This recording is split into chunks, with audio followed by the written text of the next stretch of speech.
Pessoal, boa noite. Primeiro, gostaria de mostrar para vocês aí como para a gente tem sido complicado, né, lidar com essa questão do coronavírus. Para mim foi complicado. E uma das coisas que eu gostaria muito é que não fosse desse jeito, né? Infelizmente está sendo e a gente tem se adaptado da forma que a gente pode. E aí a gente precisa desenvolver uma forma diferente de encarar isso aí, né?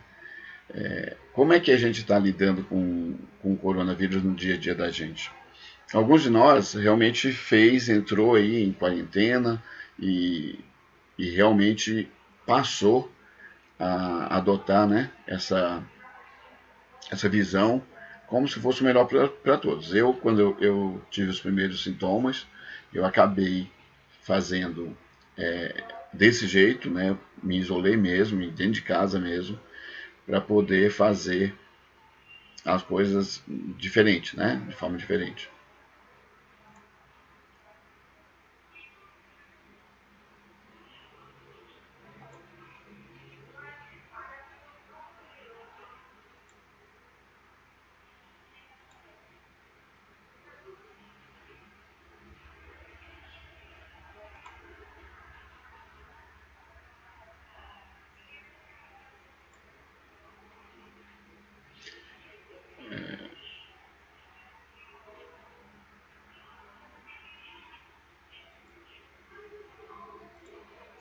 Então, eu gostaria de trabalhar um pouquinho nessa conversa. Desculpa, eu só estou tentando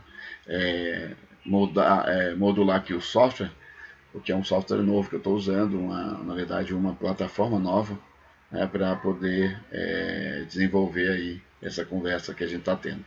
É, então, como é que foi para cada um de nós? Só nós mesmos podemos saber, só nós mesmos podemos entender, né?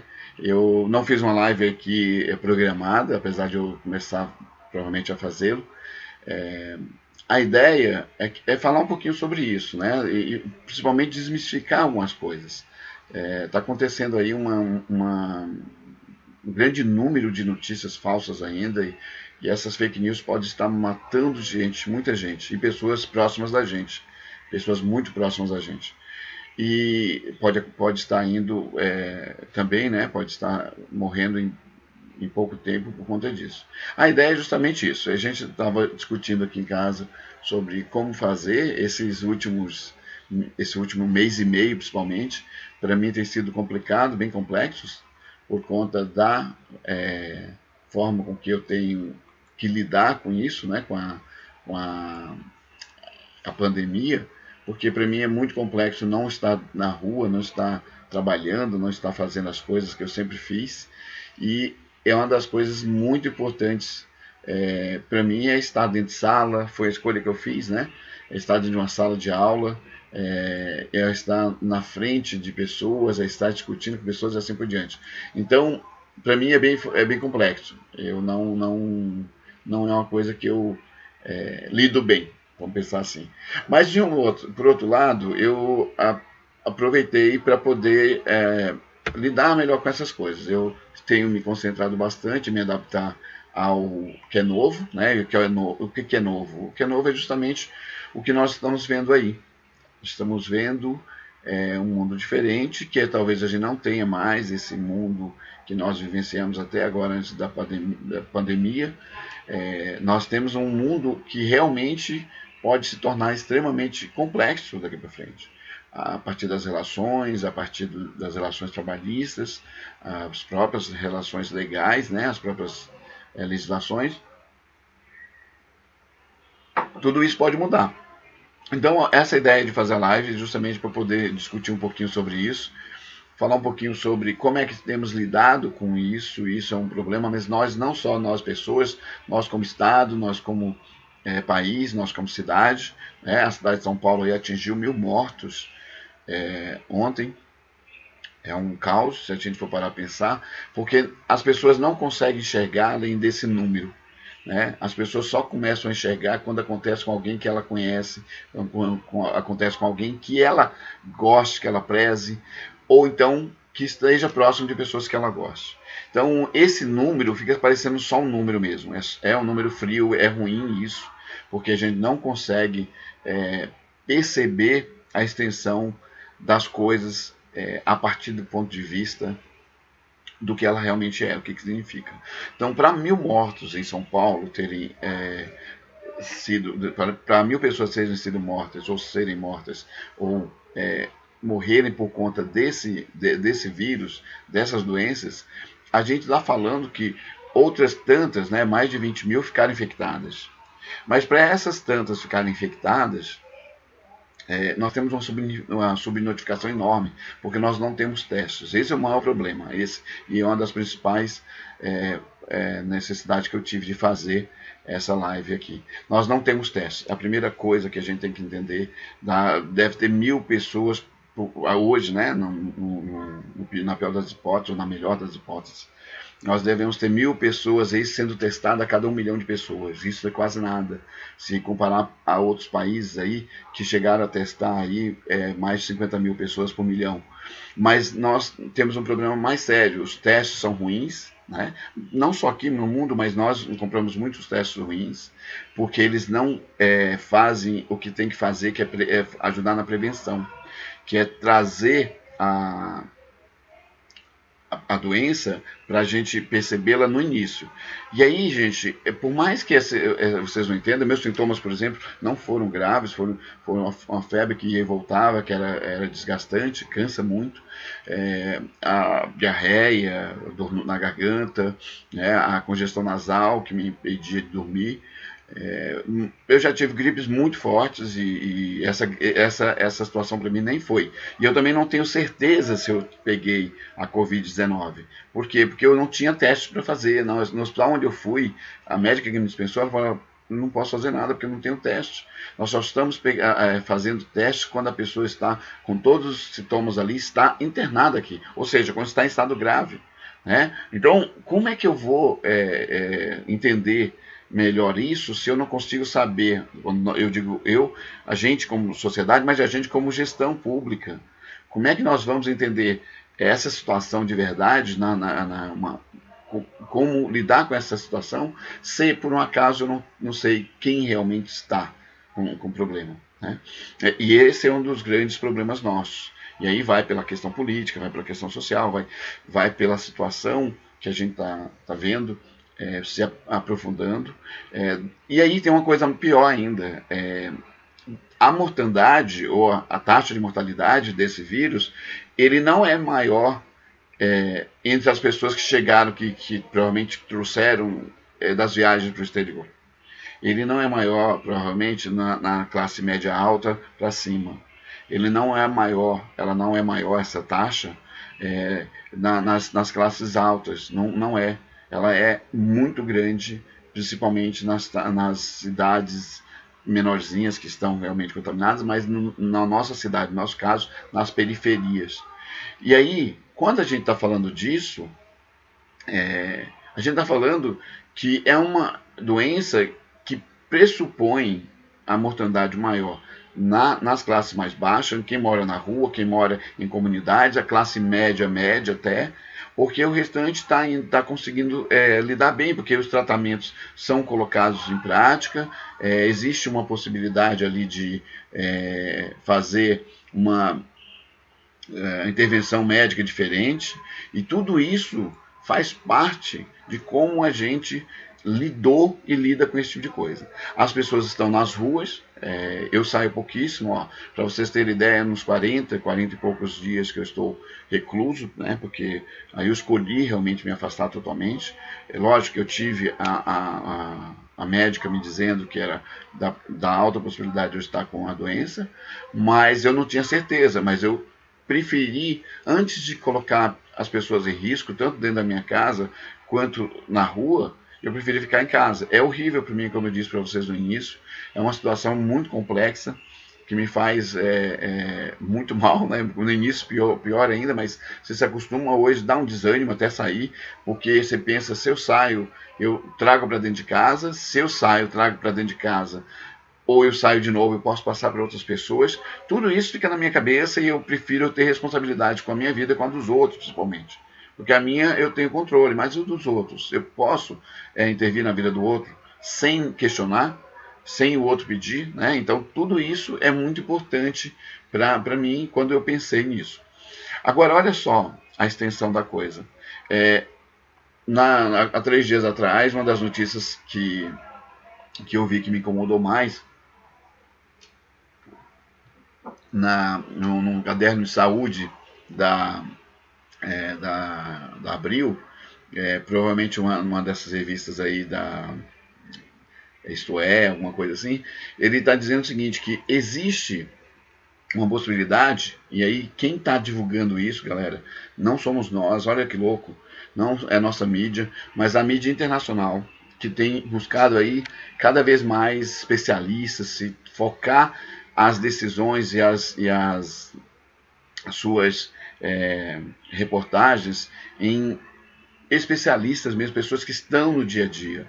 Entendeu? 90% pelo menos da comunidade científica não duvida de que esse vírus ele realmente é muito complicado.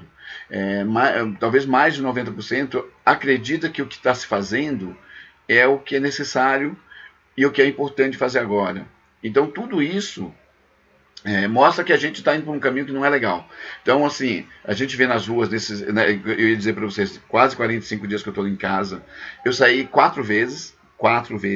A primeira foi para ir no médico no dia 18 do mês retrasado. Depois disso, que era 2 dias depois que meus sintomas não passavam, né? A febre chegou a 39, e ela passava rápido, mas como esse vírus ele não permite um sintoma muito constante, então ele pode ser para mim de uma forma e de outra para outra pessoa que está do meu lado, que pegou comigo, inclusive. É um vírus que ele toma uma proporção, uma doença que toma uma proporção maior do que talvez a gente possa entender do ponto de vista mais profundo, né? De ter um olhar mais profundo. Então, eu saí 4 vezes, 2 delas por obrigação mesmo, porque minha esposa tinha que tirar algumas coisas de um local que ela teve que fechar, uma escolinha que ela estava começando, e aí a gente teve que buscar juntos, né, para não ter que pedir para outras pessoas. E uma outra quarta vez que foi para ir para dar um rolê, para dar uma volta em São Paulo, isso 11 horas da noite, onde eu imaginava que as ruas estariam vazias, não foi para ir em lugar nenhum, mas para entender o que estava acontecendo na cabeça das pessoas, 20 dias depois que eu estava, 22 dias depois que eu estava recluso. Então, para entender mesmo a proporção disso. E aí, nessas 2 últimas vezes, foi na semana passada e essa semana, que nós fomos buscar essas coisas da Cristiane na rua. Nós fomos depois das 7 horas da noite, que é um horário que a gente imaginou que não ia ter tanta gente mais na rua, porque era na saúde, e a gente imaginou que a Ultrafarma poderia estar fechando, né? Então a única coisa que deveria estar aberta ali na saúde deveria ser, mas tinha um açougue aberto, tinha bar aberto, só que atendendo de uma forma diferente. De qualquer forma, as pessoas estavam nas ruas, nos pontos de ônibus, aglomeradas, sem máscara, sem nenhum cuidado consigo mesmo, você via que as pessoas não estavam muito preocupadas com nada. E eu estou dizendo isso porque muitas vezes as pessoas não podem, talvez, ou não consigam entender, mas também pelas necessidades dela. Eu não estou acusando, não é essa a questão. Estou falando que tem uma necessidade de nós colaborarmos muito com isso. E eu vou falar um pouquinho dos dados que levaram a essa pandemia a se tornar mais complexa para a gente, tá bom? Uma das coisas, eu estava falando que a mídia internacional está falando que nós podemos ser o próximo epicentro, e epicentro aqui é muito complexo. Quando falaram, a mesma mídia internacional falou que os Estados Unidos poderia se tornar um epicentro do coronavírus no mundo, se tornou. Esse que é o problema nosso, porque aí eles estão ouvindo muitas vozes, muita gente que conhece, muita gente que sabe o que está falando, e aí a gente talvez esteja pecando por ouvir quem não quer dar ouvido à razão aqui no Brasil. Esse é o grande problema. Lá foi assim. Quando você coloca um presidente cabeçudo, ignorante, de uma estupidez, uma burrice extrema como Donald Trump na situação, o que aconteceu? Nós tivemos uma pandemia mais profunda lá nos Estados Unidos. E está matando muita gente também pobre, como aqui está acontecendo, está matando muita gente negra, como aqui também está acontecendo. Então, é o grande problema, né? Nós vamos perder muitas vidas que para muita gente não tem importância. Para as elites no Brasil não tem importância essas vidas. Só que para a gente que está nessa situação também, que está nesse amontoado de vidas sem importância, nós somos importantes. O meu pai é importante, minha mãe é importante, minha avó é importante, meus filhos são importantes. Então, como é que eu vou dizer que para mim não tem importância? Então, eu sei que é horrível, como eu falei, ficar nessa situação. Eu sei que é complicado demais ficar recluso, mas isso é importantíssimo. Então, se nós nos tornarmos o epicentro, pensa nisso. Nós estamos falando que os outros países já estão, boa parte deles, principalmente na Europa, já estão achatando, estão já em declínio alguns deles da curva, né? E essa curva, eu estou tentando falar sempre nos meus vídeos ficam mais longos, ficam mais chatos, mas eu podia só dizer, achatamento da curva e acabou. Esse achatamento não é que a gente não vai pegar de uma forma ou de outra, a gente vai em algum momento talvez pegar o vírus. Mas qual que é o maior problema? É o que está acontecendo no Amazonas, lá em Manaus, é o que está acontecendo no Ceará, provavelmente, é o que está acontecendo já aqui em São Paulo, que é o quê? A gente não ter, olha só, a gente não ter condições nos hospitais públicos. E aí eu falei para vocês que eu vou falar um pouco de números, tá bom? São números que normalmente eu trabalho, porque eu dou aula na gestão hospitalar e eu trabalho bastante esses números com meus alunos, principalmente quando eu trabalho ali os convênios, né? Então a gente sabe que hoje 25% no máximo das pessoas no Brasil, os trabalhadores principalmente, e aí eu estou falando dos trabalhadores, mas porque tem pessoas que não são colocados como trabalhadores, mas assim, os trabalhadores legalizados, vamos pensar assim, seletistas, ou que tem ali um contrato que exige que o patrão dê um plano de saúde para aquela equipe, tá bom? No máximo 25%, de 24% para 25%, tudo bem? Desse grupo de 24% a 25%, ou seja, em torno de 50 milhões, 55 milhões de pessoas, no universo de 210 milhões, tem um plano de saúde. E aí a gente está falando de qualquer plano de saúde. A gente está falando do maior, do top, até aquele que ninguém, não tem nem médico, mas o cara cria falando que é um plano de saúde, que são os planos regionais, são os planos que muitas vezes não dá atenção real para as pessoas, tudo bem?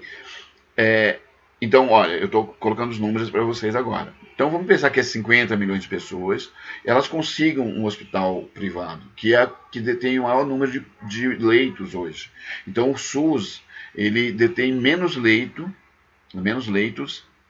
do que os hospitais privados, apesar de ser uma rede muito maior. Então, 46% dos leitos estão na rede privada. Então, quem tem um plano de saúde, a gente está falando de 1/4 das pessoas no Brasil, tá? 1/4 das pessoas no Brasil podem usar 50% dos leitos, enquanto 75%, ou seja, 150 milhões aproximados de brasileiros vão ter que ir para esses últimos leitos aí, esses 50% também de leitos, tá bom? Então a gente está falando que é um número muito grande. E aí, falando do achatamento da curva, a gente está falando disso. Se eu tivesse realmente doente, eu tenho um plano de saúde, apesar de não ser um dos meus planos, sei lá, grande coisa, mas imagina que eu poderia ir ser internado, sei lá, no Salvalos, num hospital que meu plano cobre.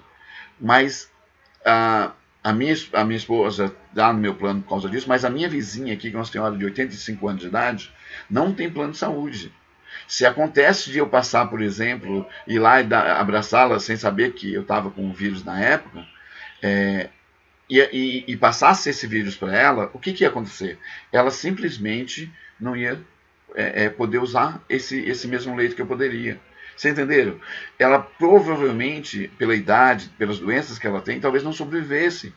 Então a gente está falando de coisas que vão ficando próximas, né? Então eu estava meio assustado na semana passada, porque na minha timeline, lá no meu feed do Facebook, apareceu muita gente falando. Pelo menos assim, umas 7, 8 pessoas num dia, mais umas 5 no outro. A gente está falando de pessoas que estão ficando mais próximas, são pessoas que eu conheço, foram meus alunos, foram meus aprendizes, são pessoas com que eu tive relação política, social, em qualquer situação, mas elas estão lá no meu Face e algumas delas perderam alguém muito próximo, né? O pai, o tio, o irmão, por conta do coronavírus. Então, esses são alguns números. Agora, por exemplo, a gente está falando, ontem o Covas colocou São Paulo sob luto de 3 dias, justamente pela quantidade de pessoas mortas em São Paulo em relação ao coronavírus, né? Ao Covid-19. E aí, os números que estão hoje lá no Ministério da Saúde, né? covid.saude.gov.br, isso aí vocês podem ver também, baixar os arquivos para entender. Hoje nós temos quase 62 mil doentes ou pessoas infectadas com o coronavírus, tá bom? Dessas, nós perdemos 4.205 pessoas. Ou seja, está próximo aí dos 7% de mortalidade, de taxa de mortalidade. As pessoas ficaram doentes, quase 7% morrem. E a gente está falando disso numa progressão muito rápida. Se a gente parar para pensar que nós começamos aqui, a curva nossa começou a aparecer, que foi ali nos primeiros casos, lá pelo 26, ou seja, de fevereiro, se não me engano, que a gente começou a ter o primeiro e segundo caso ali, falou que nós já estávamos tendo contato. Essa quantidade de doentes, mesmo não tendo todas as notificações da forma que elas deviam ter sido feitas, né? Então, essas notificações, elas são abaixo do que realmente deveriam ser os números. E por que eu estou dizendo isso? Esse monte de gente que morreu, talvez tenha tido muito mais gente morta que foi declarada, seu óbito foi declarado pelo fato de ter tido uma pneumonia. Só que a gente sabe que também é uma pneumonia que mata a partir do enfraquecimento das nossas defesas imunológicas, a partir do Covid, a partir do coronavírus, né? A doença Covid leva a óbito principalmente por causa das pneumonias, porque o vírus toma conta de várias partes do corpo, mas o aparelho respiratório superior, que são o nariz, a laringe e tal, os pulmões, principalmente, quando ele ataca os rins, ele também ataca. E os pulmões, nós temos um problema mais sério, porque quando como ele é muito sensível, o organismo tende a tentar defender muito o pulmão. E o que acontece? Nossas próprias células que deveriam, os anticorpos, que deveriam simplesmente ajudar a acabar com aquilo, ele promove uma infecção muito grande no pulmão. Então nós temos várias dificuldades em relação a tratar esses vírus, porque ele veio preparado para poder realmente se alojar e matar o hospedeiro. Lógico que cada um de nós vai reagir de uma forma. E aí eu volto a dizer, se todas as 68 mil pessoas que são catalogadas hoje pelo Ministério da Saúde tivessem o vírus e morressem, aí a gente já está realmente muito mais preocupado. Mas não é assim, cada um vai tratar de uma forma. Só que a quantidade de pessoas que necessitam de atendimento médico é muito grande. E aquele achatamento da curva pressupõe que tenha, pelo menos, quando a gente fizer esse achatamento, tenha pelo menos capacidade de atendimento para essas pessoas, tudo bem? Então esses números, eles são assustadores quando a gente começa a olhar de verdade para eles. E a nossa curva, gente, ela não tem, nem em todos os lugares que vocês forem olhar, ela não tem ainda nenhuma previsão real de que ela está se achatando, de que ela está diminuindo, que ela vai voltar para próximo de zero as infecções e os óbitos, porque os óbitos também estão subindo de acordo com a curva. E aí, quando vocês puderem, pegue o gráfico e olhe a forma com que ela é algorítmica, como o pessoal fala em escala algorítmica, a curva sobe, é o comum em todos os países do mundo. Então nós estamos falando hoje, e aí eu também tenho toda a preocupação com o emprego das pessoas, eu tenho toda a preocupação, mas é uma relação que não pode ser feita, não desse jeito que estão tentando fazer. Porque se não tem pessoas também, se todos nós nos contaminarmos, e se existir todos os óbitos possíveis, como já foi evitado que existisse, porque estar em casa hoje, eu e a boa parte de nós, boa parte de vocês, diminuiu totalmente essa curva. Então, quando vocês ouvirem aquelas idiotices, aquelas correntes de WhatsApp, aquelas notícias idiotas de que a gente precisa e voltar para trabalhar, porque você viu que não aconteceu do jeito que falaram, não aconteceu do jeito que se falou, porque nós estamos dentro de casa. A maioria de nós, no mundo inteiro, deve ter em torno de 2 ou 3 bilhões de pessoas dentro de casa. Eu estou falando deve ter porque eram 1,6 bilhões agora, há uns 3, 4 semanas atrás, mas hoje alguns países recrudesceram muito essa situação. Tem país que fechou suas fronteiras. Eu acho que é legal? Não acho, mas de qualquer forma é assim que tem funcionado. Então, pessoas, o que eu quero nessa conversa aqui, e aí vocês podem perguntar, discutir, rebater o que eu estou falando, é trazer esses números para perto da gente, para a gente pensar, para a gente entender e para a gente começar a cuidar mais de nós e do nosso próximo, da sociedade que a gente está. Nós não vamos ter essa sociedade que a gente fazia tudo do jeito que a gente fazia até então, mas de volta. Provavelmente nós vamos retomar uma vida relativamente normal, mas o que vai ser normal daqui para frente é bem complexo. Tá? E aí é uma outra conversa que a gente pode ter lá para pensar um pouco no futuro. Então, se nós nos tornarmos o epicentro do coronavírus no mundo, primeiro se falou da gente se tornar o epicentro do coronavírus na América Latina. Por quê? Porque os outros países estão mais preocupados. Né? A primeira coisa que aconteceu foi, Equador não se preocupou, Equador é um país pequeno aqui do lado, não se preocupou, e aí a quantidade de pessoas, de corpos sendo jogados nas ruas, sendo queimados pelo medo daquela população, foi muito grande, tá bom? E aí, nós precisamos pensar no que a gente quer.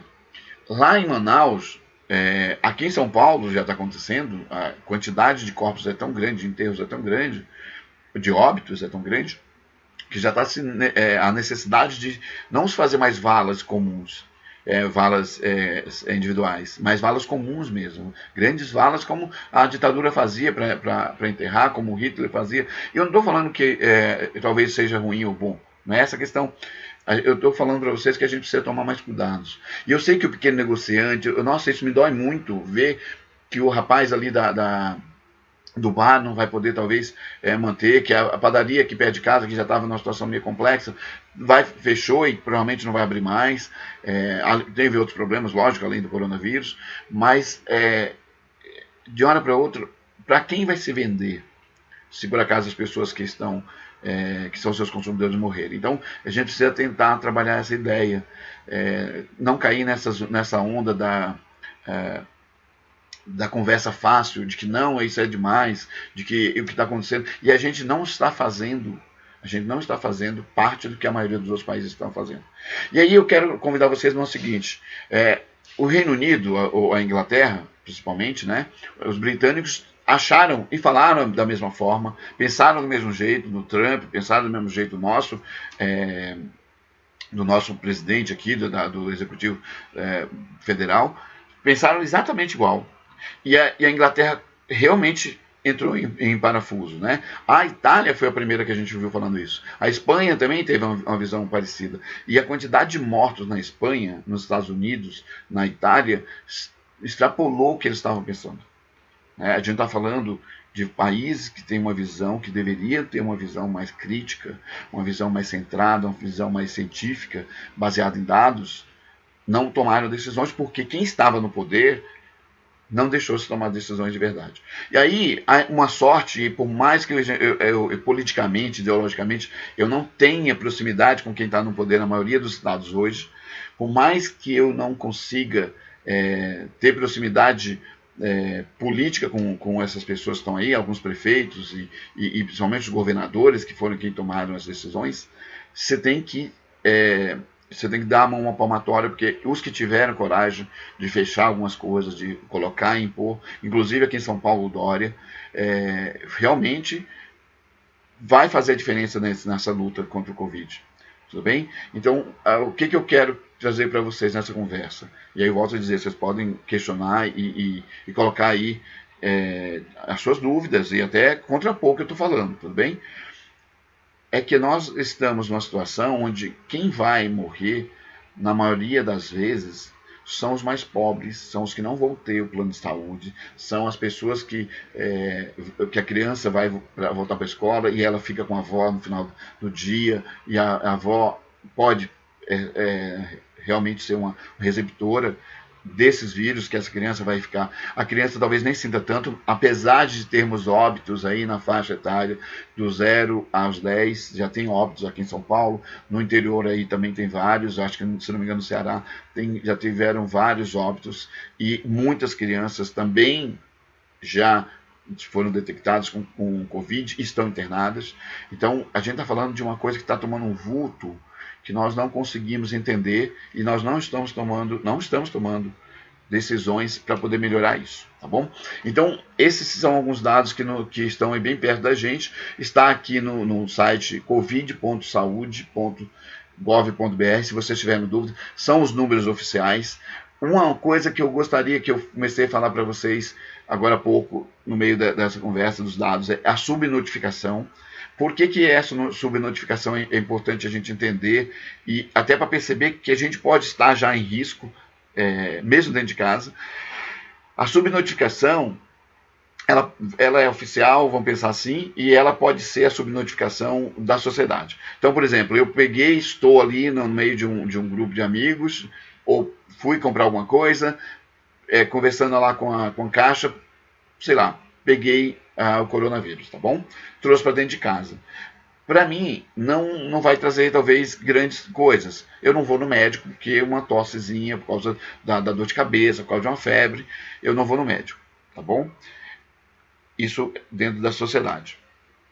A gente não vai. Então, a maioria de nós acaba se curando, ficando em casa, tomando os dipirona, tomando os remedinhos para poder ficar bem, né? Tirar os sintomas. Mas meu organismo vai lá e cura. Então, minha esposa, minha filha, meu tio também pegaram, mas ninguém teve nenhum problema. Tudo bem? Então, é subnotificado porque nós não fomos lá colocar isso para a sociedade, lá para o governo, e não tem nem teste para isso. Olha que louco. Então, eu vou ficar em casa e eu vou me curar, e aí não tem teste. Isso é uma das subnotificações dentro da sociedade, tá bom? A subnotificação oficial acontece também por não ter teste, tudo bem? Eles não estão testando. Muitos médicos chegaram aí no início, principalmente, a mandar a pessoa para casa porque os sintomas eram 3 ou 4 só, e ela voltou 2 dias depois e morreu.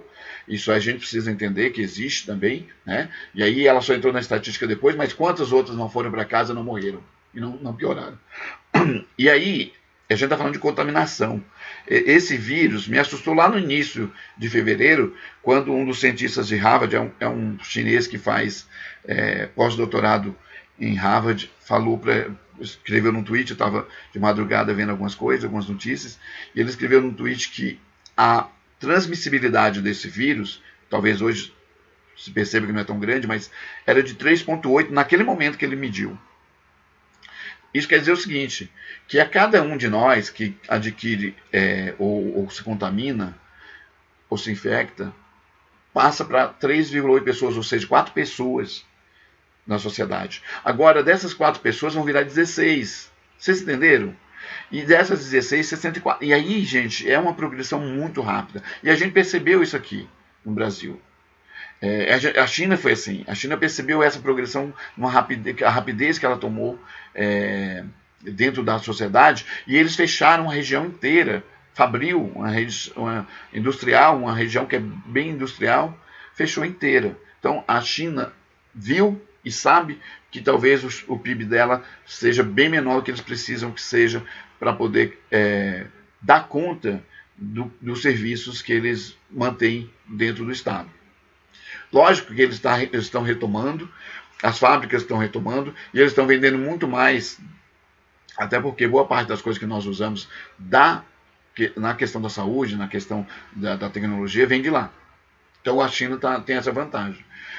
Mas mesmo assim eles sabem que eles vão levar um baque grande, de pelo menos um trimestre ou 2 aí, no PIB deles. Né? Pode não ser 0 no final do ano, mas qualquer forma vai ser bem menor do que eles necessitam para manter a estrutura do Estado chinês.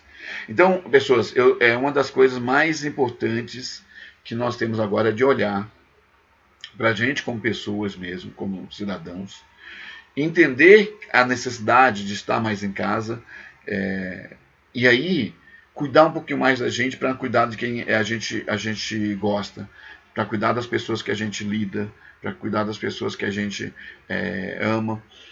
Eu adoro, como eu falei para você, como eu falei no início dessa live, eu adoro a sala de aula, eu adoro estar com meus alunos, eu adoro estar com meus aprendizes, isso para mim é muito importante.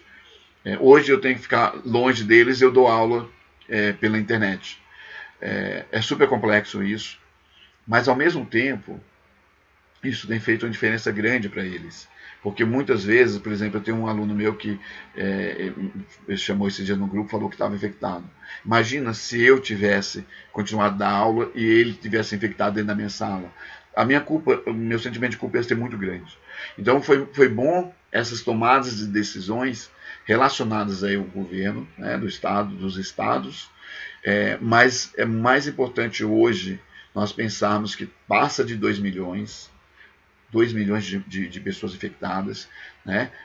Muitas mortes, quase 300 mil provavelmente esse final de semana chegou no mundo. Isso quer dizer o quê? Que nós não temos uma gripe espanhola que matou 50 milhões em um ano. Nós não temos isso.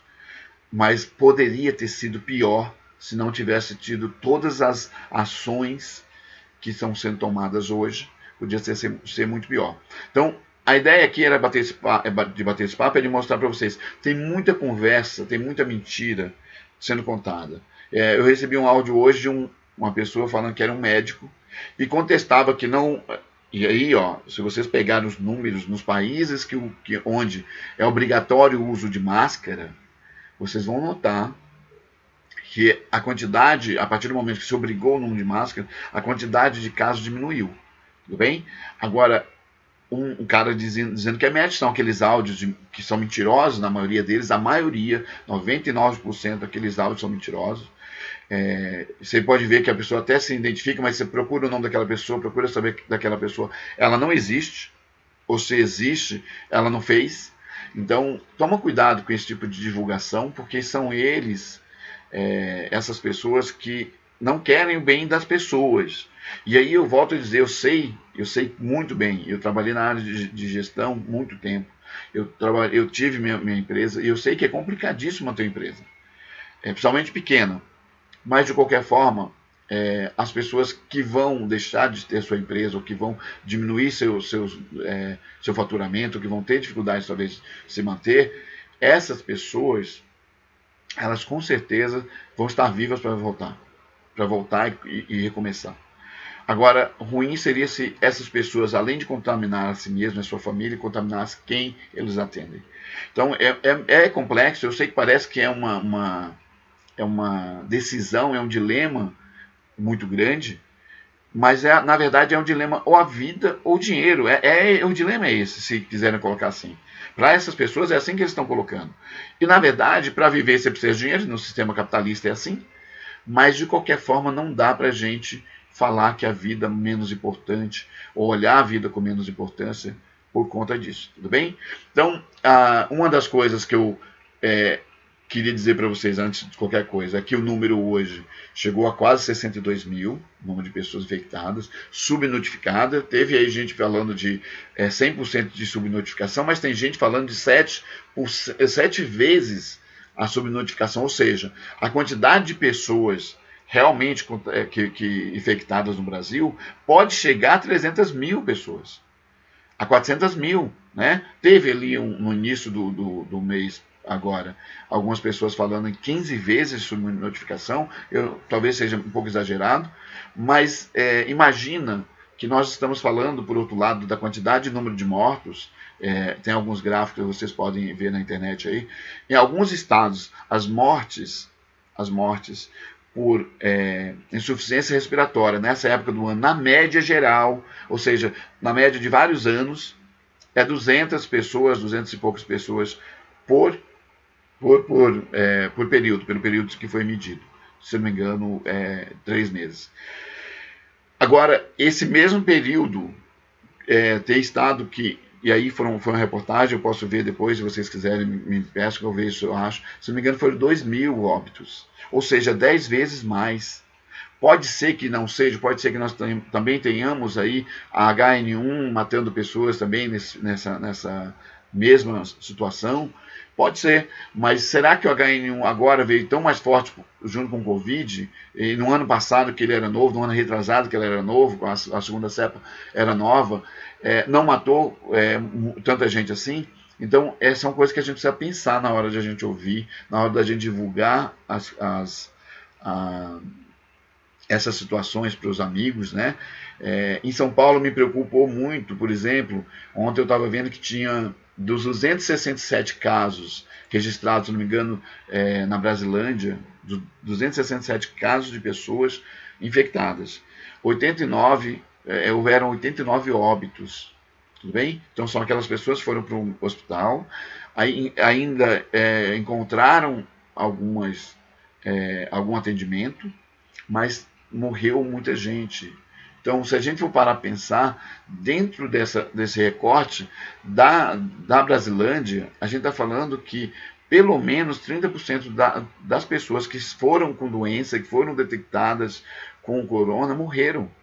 Então, quando eu digo para vocês que o problema desse vírus ele é um problema muito maior do que a economia, a gente está falando que para quem não tem condições de bancar um plano de saúde, que seja particular, que seja a partir da empresa, a maioria dessas pessoas podem sobreviver se a gente deixar de qualquer jeito.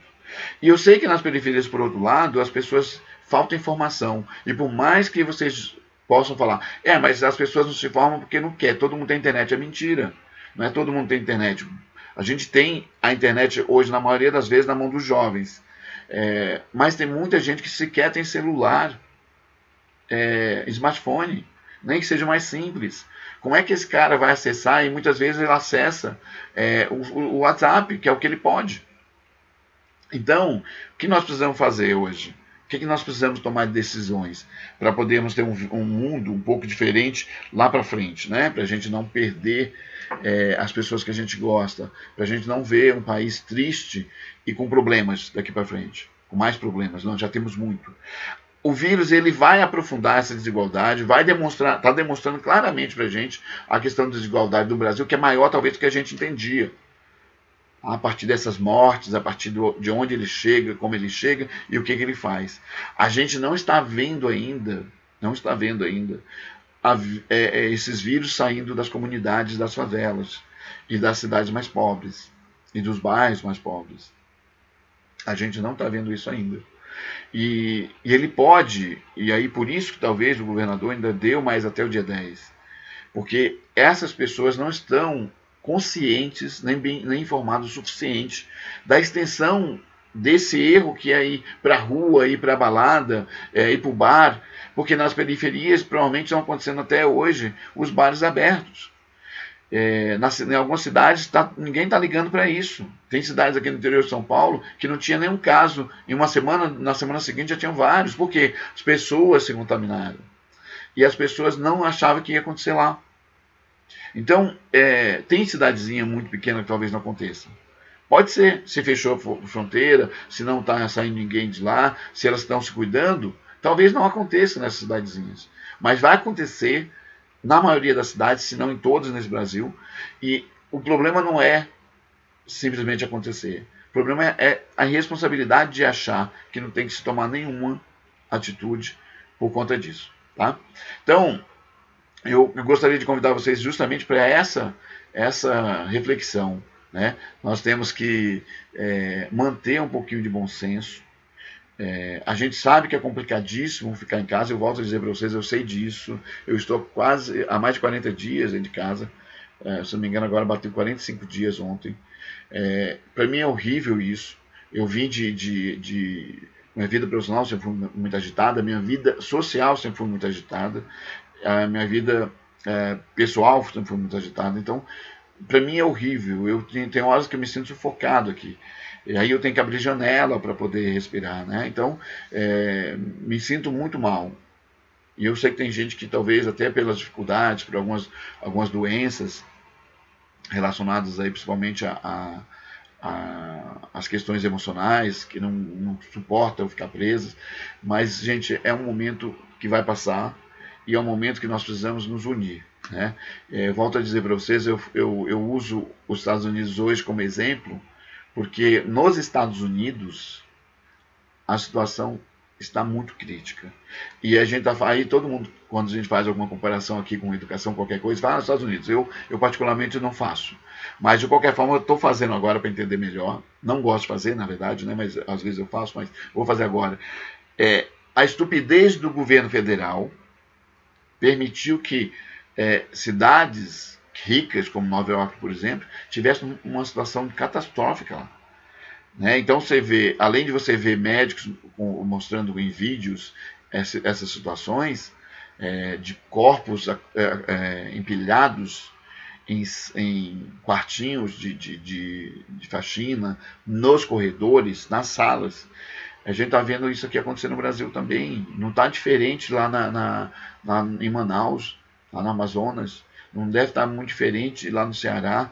E aí, gente, aqui o governo foi muito mais rígido, no Rio de Janeiro foi muito mais rígido, mas as mortes estão acontecendo de qualquer forma. Por quê? Porque isso demora para poder demonstrar o efeito. Qualquer uma das ações, atitudes que foram tomadas, demora para mostrar o efeito. Então, a ideia aqui é fazer essa conversa um pouco mais crítica em relação a tudo que vocês estão vendo, tudo que vocês estão ouvindo, na verdade, né? Como é que vocês vão lidar com isso daqui para frente? Porque pode ser que daqui para frente nós tenhamos um grande problema. E qual que é esse problema? Que essas quarentenas elas sejam espaçadas, que elas aconteçam periodicamente, vamos pensar assim. Então, abaixou, achatou a curva, então ela tem um pico, né? Achatou, aí ela começa a ficar perto do zero, você vai liberar. Você vai, quando ela estiver bem achatada, você vai liberar as pessoas para voltar à vida normal. E aí ele pode voltar a subir, porque tem um monte de gente infectada ainda. E aí você vai ter que achatar de novo essa turma e vai ficar em picos, né? Picos e vales. E aí a gente vai precisar aprender a lidar com isso. Por outro lado, tivemos aí que conviver com o home office, quem não gosta muito.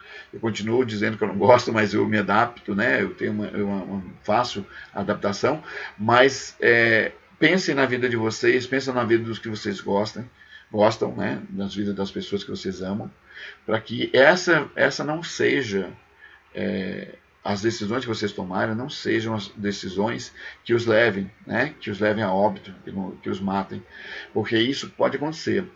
E algumas vezes eu tenho visto pessoas reclamando disso aí nos jornais, né? Por quê? Porque nos jornais a gente pega essa situação com um pouquinho mais de clareza, né? Então a pessoa está reclamando da morte da família, da mãe ou do pai, e também se arrependendo muito, sofrendo muito, porque ela se acha culpada porque trouxe para dentro de casa o vírus, né?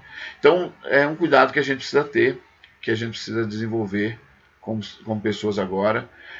São os cuidados que a gente vai ter que aprender a ter, que são importantíssimos. E é importantíssimo agora a gente se conscientizar. Então, por favor, para quem está vendo e ouvindo, divulga, que não entre nessa onda de ouvir áudio no WhatsApp e achar que é verdade. Não entre nessa onda de pensar a partir do pensamento do outro que não está nem aí com a gente. Uma crítica que a gente está fazendo aí, eu estou mais à esquerda, política, né? Que a gente tem feito são quem é que vai para as carreatas com carrão? São os donos de empresas. Eu sei que esses caras vão sofrer também. Mas hoje eles sofrem muito menos do que a gente, porque eles não saem de casa, mas eles estão na casa deles, uma casa grande, uma casa com uma estrutura muito grande, muito boa. Mas e as pessoas que não têm, que trabalham para eles, que não têm sequer casa e que não pode de uma hora para outra ter uma estrutura? Então essas pessoas são as que vão morrer. São essas pessoas que são os empregados que vão morrer ou que vão sofrer muito com a doença, né? Então nós já tivemos aí alguns amigos lá, alguns amigos do trabalho, dos dois trabalhos que eu tenho, que pegaram esse vírus, ficaram doentes, né, da Covid, e ao mesmo tempo nós perdemos amigos e outros estão internados, né? Agora há pouco um dos nossos amigos voltou aí depois de quase 15 dias, acho que 12 ou 13 dias em UTI. Ele voltou para casa agora, 2 ou 3 dias. Então, gente, é muito doloroso, não é legal, não é uma gripezinha, como se diz, porque é uma doença que toma a tua capacidade respiratória praticamente toda até te matar. Se não cuidada, leva a óbito mesmo, mas é um óbito doloroso, imagino.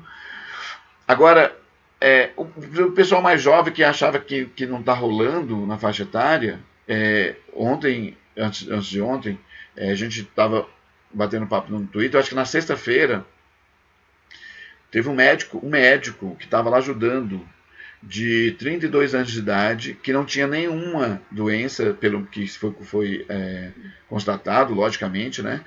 Que não teve nenhuma doença e que morreu do coronavírus. Então a gente está falando de pessoas que talvez a gente não entenda isso, tá? Mas essas pessoas, todos nós, vamos pegar o vírus, provavelmente, ou 90% pelo menos vai pegar o vírus.